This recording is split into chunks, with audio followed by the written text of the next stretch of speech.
பணம் கொடுத்து ஓட்டுக்கு பரிசு கொடுத்து ஓட்டுக்கு கேட்கிறார்கள். இது உண்மையாலுமே தவறு, ஜனநாயகத்தை சீரழிப்பதாகும். வரும் காலங்களிலே எப்படி மாறுமோ என்று ஐயமாக இருக்கிறது. கர்ம வீரர் காமராஜர் காலத்திலெல்லாம் நாங்கள் எல்லாம் ஓட்டு எப்படி கேட்டோம், இப்போது எப்படி கேட்கிறார்கள்? நன்றாக சிந்தியுங்கள். இது இந்திய திருநாடு, மிகப்பெரிய ஜனநாயக நாடு. பல பேர் ரத்தம் சிந்தி உயிர் நீத்து பெற்று தந்த சுதந்திரம் ஜனநாயக நாடு. அதை நாம் பேணி காக்க வேண்டும்.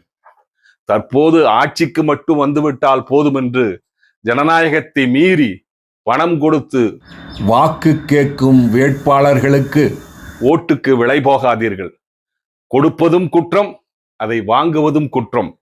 நீங்கள் நினைக்கலாம், லஞ்சம் வாங்கி அந்த பணத்துல தானே கொடுக்கிறாரு அப்படின்னு நீங்க வாங்கிக்கலாம். தயவு செய்து வாங்காதீர்கள்.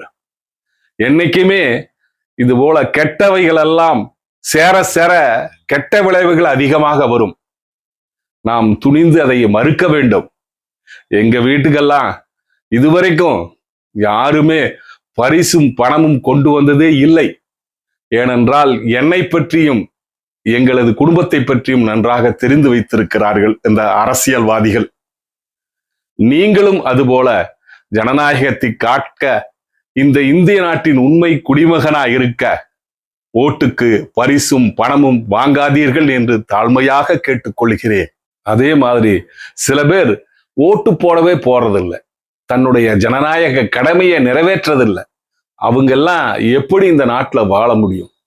அவர்களுக்கு என்ன தகுதி இருக்கிறது நாம் அரசியல்வாதிகளை பேசுவதற்கு, திட்டுவதற்கு? அங்கு போய் ஜனநாயக கடமையை நிறைவேற்றிவிட்டு பிறகு வந்து நாம் உரிமையோடு கேட்கலாம். ஆகவே தயவு செய்து ஓட்டு போடுங்கள்.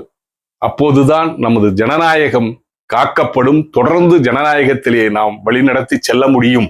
தேர்தலில் வெற்றி பெற்றவுடனே ஒரு சாரார அவங்களுடைய மனதை புண்படுத்தும் மாதிரி பேசுறது, ஒரு சாரார தூக்கி வச்சுக்கிறது, அவங்களுக்கு பணம் அதிகமாக கொடுக்கறது, அவங்களுக்கு திட்டம் அதிகமாக கொடுக்கறது, மற்றவர்களை தாழ்த்தி பேசுறது, இந்த மாதிரிலாம் பேசக்கூடாது. நீங்க ஜெயிச்சு வந்ததுக்கு அப்புறம் ஓட்டு போட்டவங்களானாலும் சரி, ஓட்டு போடாதவனானாலும் அவர்கள் உங்களது குடிமக்கள் என்று உணர்ந்து அனைவருக்கும் சமமாக நாம் ட்ரீட் பண்ணணும்.